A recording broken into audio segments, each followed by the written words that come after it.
There was something about the man that did not add up, and by the time you understand what it was, you will not be able to look away. It was 2:17 in the morning, and he was driving for Uber, a used Toyota Camry with 190,000 miles on it, crawling through the empty streets of Atlanta, an old gray jacket on his shoulders with a coffee stain on the cuff. By every measure the world uses, he was nobody. A tired man in a tired car, working the worst hours for the worst pay. But watch him for a minute, and small things start to bother you. He turns down the long, lucrative fares across town and takes the short ones to the rough parts of the city, the 2 in the morning ones, as if he is not driving for the money at all. Ask him what he does, and he says, "I drive," with a small private smile, and changes the subject. And in the inside pocket of that jacket, where another man would keep his wallet, he carries a single heavy cream-colored business card that he has never once handed to a living soul. He is looking for someone. You can see it in the way his eyes move over every tired face that climbs into his back seat, searching, then going quietly dark when it is not the face he wants. He has been doing this for years. Remember the card. Remember the searching. We will come back to both, at the very end, in a single moment on a front porch that will stop your breath. But first, you have to meet the woman he was looking for. The app pinged at 2:15. One rider. East Point, clear across the city, the kind of fare most drivers let expire. He accepted it before the second ring. Her name was Loretta Hayes. She was 53 years old, and she smelled like the inside of a sick room, like rubbing alcohol and lavender lotion and a tiredness that has no smell at all but that comes off a person in waves. She slid into the back seat and folded her hands the way a woman does when she has learned not to take up too much room in the world. "East Point," she said. "I'm sorry it's so far. The bus stopped running at 1. "No trouble," he said, and pulled away from the curb. She had just walked out of a white stone house in Buckhead with an iron gate, and it was not her house. For 7 months, she had spent every overnight shift inside it, keeping an 81-year-old man named Harold Whitman alive one breath at a time, turning him, holding a straw to his lips at 3 in the morning, sitting in the dark when he woke up frightened. That night, Harold had begged her not to go, so she had stayed an extra hour past the end of her shift, an hour she would not be paid 1 cent for, because the man who owned that house had made sure of it. But we will get to him. The driver knew none of that yet. All he knew, glancing in the mirror, was that this woman looked the way someone he had loved a long time ago used to look coming home from her shifts, bone-tired, holding herself together with thread. They had gone 4 miles when she leaned forward. "Baby, you eat tonight? Ma'am? You keep doing that thing with your jaw." "My husband did it when he was hungry and trying not to say so." She was already reaching into her bag.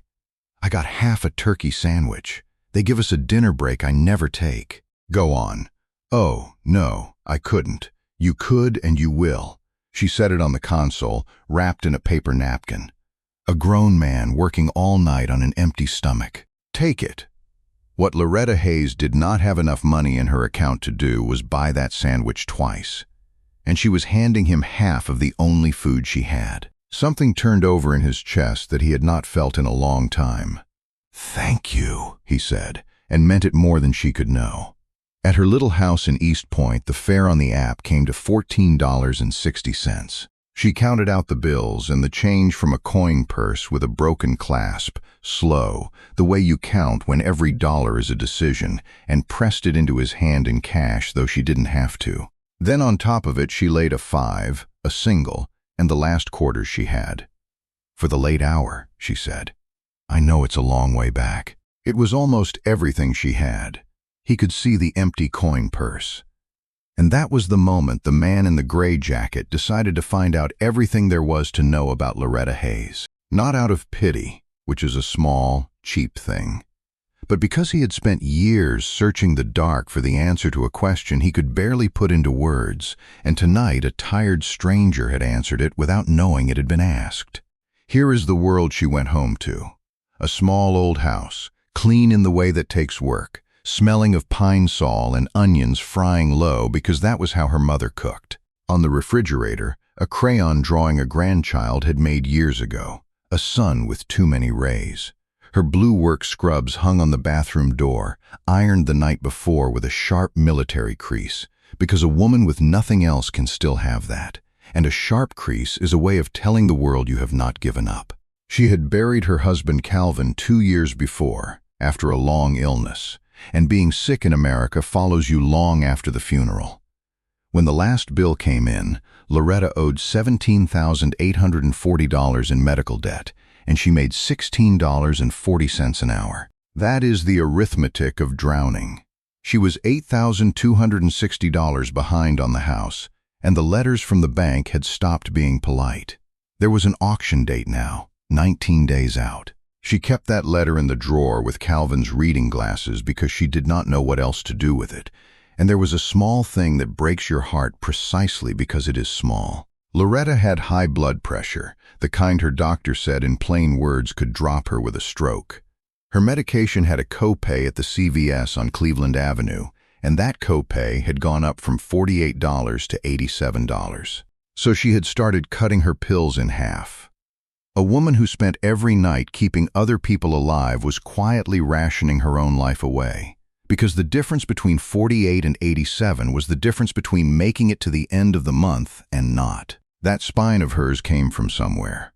Her mother had cleaned houses for wealthy families for 31 years, in a part of Georgia where that meant something heavy, and in 31 years not a hairpin ever went missing from any house she touched. She used to say it at the ironing board with the radio low, "They can take everything else, baby.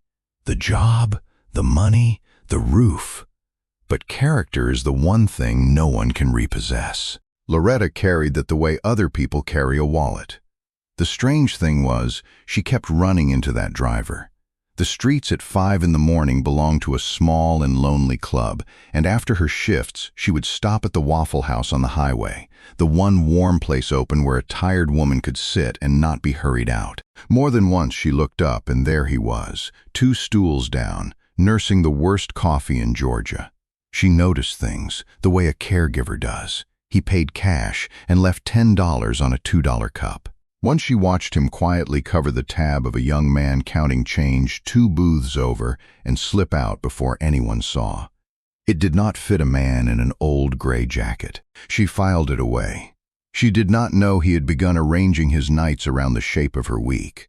The thing about Harold Whitman was that, at the end, he saw her. A lot of dying people can only see themselves, and you cannot blame them. But Harold, in those last blue hours before dawn, had started to really look at the woman who turned him and fed him and held his hand, and he had started to talk. He told her about his late wife, Eleanor, dead 11 years, how he still set out 2 cups out of habit. He told her his son was selling the family company before the body was even cold, and that the company was the only thing holding the family up, that it was shakier than anyone outside knew. "Preston's terrified," Harold said. "Terrified men do ugly things. Watch yourself with him when I'm gone. He's already decided you've been working me for something. Remember that. It matters." One night, lucid the way the dying sometimes become, suddenly sharp, Harold reached under his mattress and pulled out a small velvet box. "This is yours," he said, opening it. Inside was a ring, the kind that belongs behind glass. Eleanor's. "Take it before I'm gone, because once I'm gone you won't get the chance, and they'll bury it on some woman who never lifted a finger for me." Loretta looked at it a long time. She knew without being told it was worth a fortune, close to $40,000. And she knew exactly what $40,000 would do. It would erase $17,840 of debt as if it had never been. It would pull the house back from the bank. It would mean whole pills. It would mean rest. It would mean someone, even a dying man, had finally reached out a hand to hold her up instead of the other way around. She closed the box, gently, and put it back in his shaking hands. "No, Mr. Whitman, not like this." He started to argue, and she hushed him like a frightened child. "If you give me that ring in the dark with nobody to see, the minute you're gone, they'll say I took it. They'll say I sweet-talked a sick old man out of his dead wife's diamonds, and whatever good you meant will turn to poison. My mama raised me to leave a place cleaner than I found it. That goes for money, too." She tucked the box back where his hand could find it. "You want to do something for me. You sleep tonight. You don't be scared. I'm right here." Harold Whitman died 4 days later, just before dawn, with his hand in hers, and he was not afraid. And here is where Loretta let herself make the only mistake she made in this whole story. She let herself hope. 3 days after the funeral, the family lawyer called and asked her to come to the house for the reading of the will. She told herself not to want anything, but sitting in that study in her one good dress from Macy's, the one she'd bought for an occasion years ago and not worn since, she could not help the small voice underneath. Maybe Harold had found a clean way.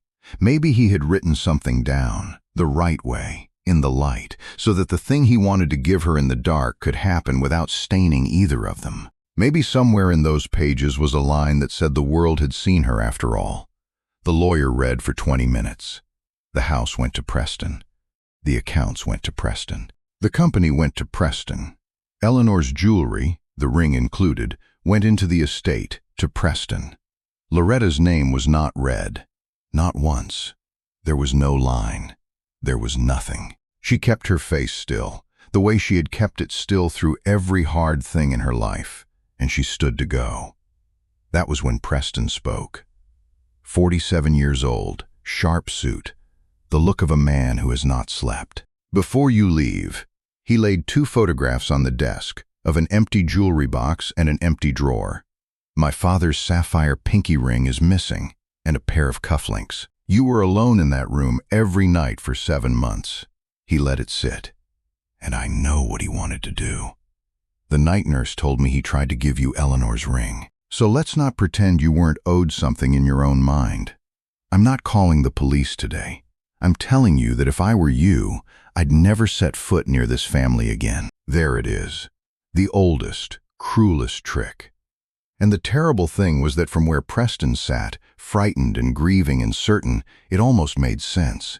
He had a dying father, a company sliding underneath him, and a stranger his father had tried to hand a fortune in the dark. He had built a whole story out of it, and in his story, Loretta was the villain. Loretta stood very straight.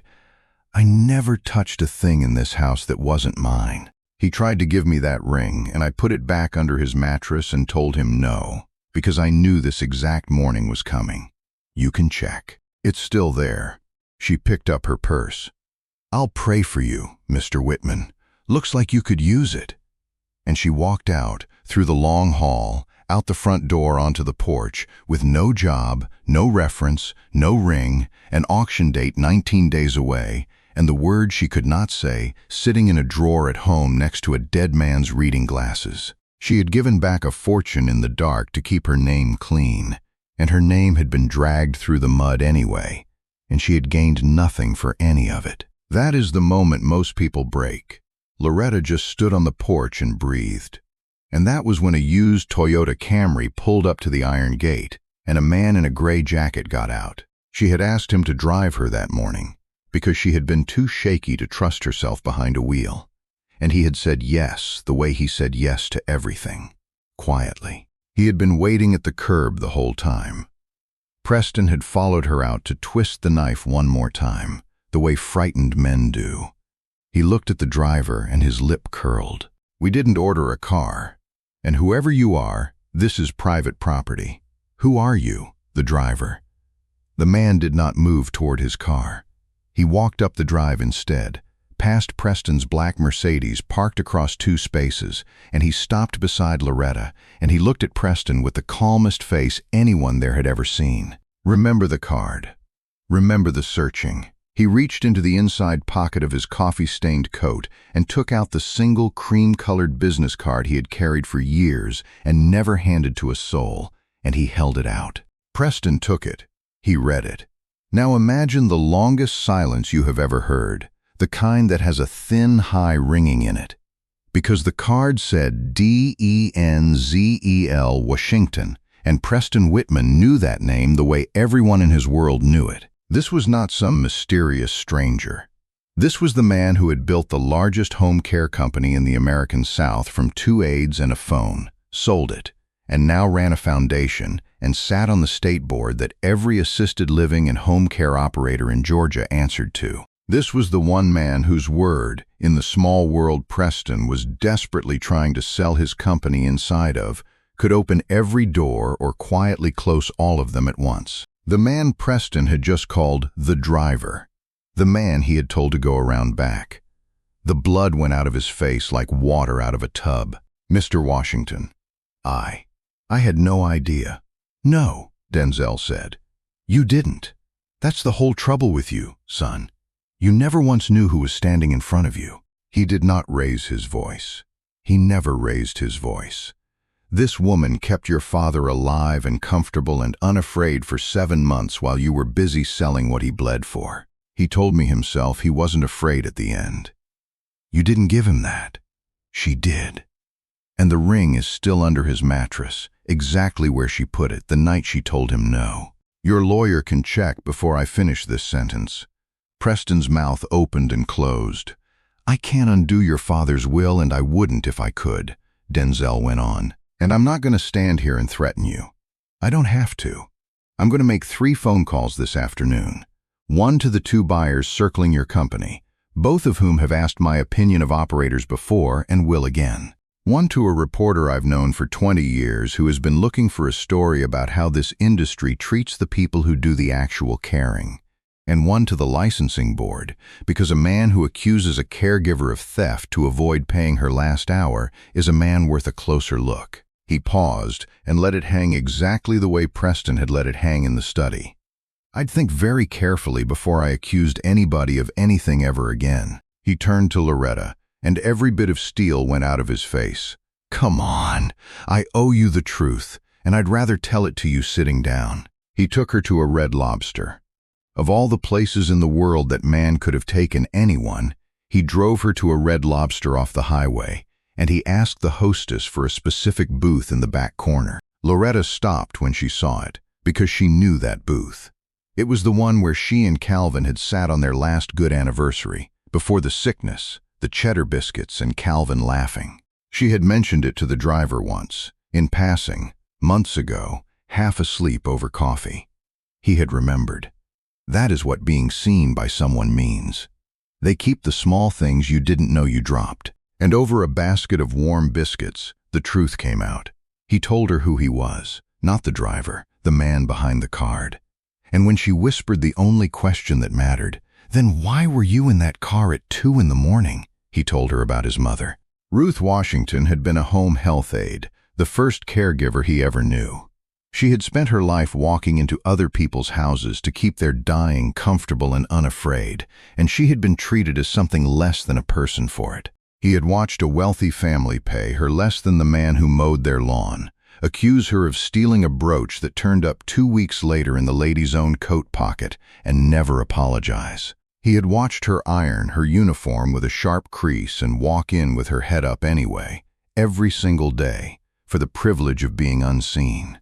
She died at 54, 1 year older than Loretta was now, of a stroke, because she had rationed her own medication for years so there would be enough for everyone else. I built everything I built so I'd never feel that helpless again, he said, and I built it so high I floated clean away from the only people it was supposed to protect. From the top floor, they're a line on a spreadsheet. I forgot their faces.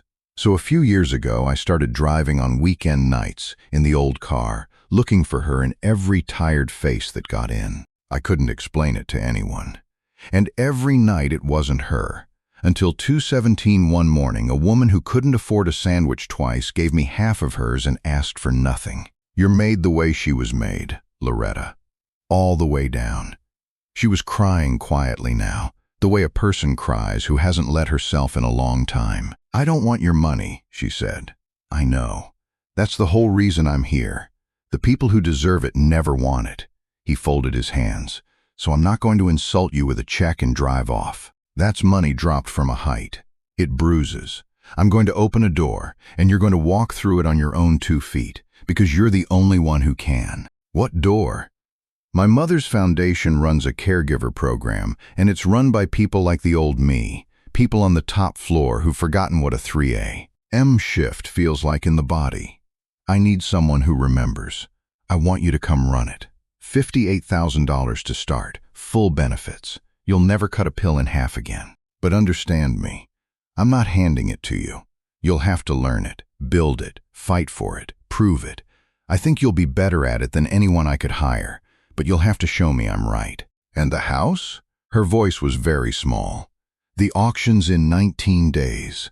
The foundation has an emergency bridge fund for exactly this. It's a loan, not a gift, against your new salary, enough to stop the auction and give you room to breathe. You'll pay it back yourself. And the medical debt, the $17,000, there's a relief program I sit close to that buys and forgives debt like yours for pennies on the dollar. I'll connect you. You'll fill out the forms. You'll make the calls. You'll do the work. I'm not erasing your life for you, Loretta. I'm getting the boot off your neck so you can stand up and finish the job yourself. When the check for the meal came, he signed it without looking at the amount, the way he'd signed 10,000 things, and left a tip larger than the busboy made in a month, and never stopped looking at her. "Why me?" she whispered. "The oldest question there is." "Because you saw me when I was nobody," he said. "There was nothing in it for you.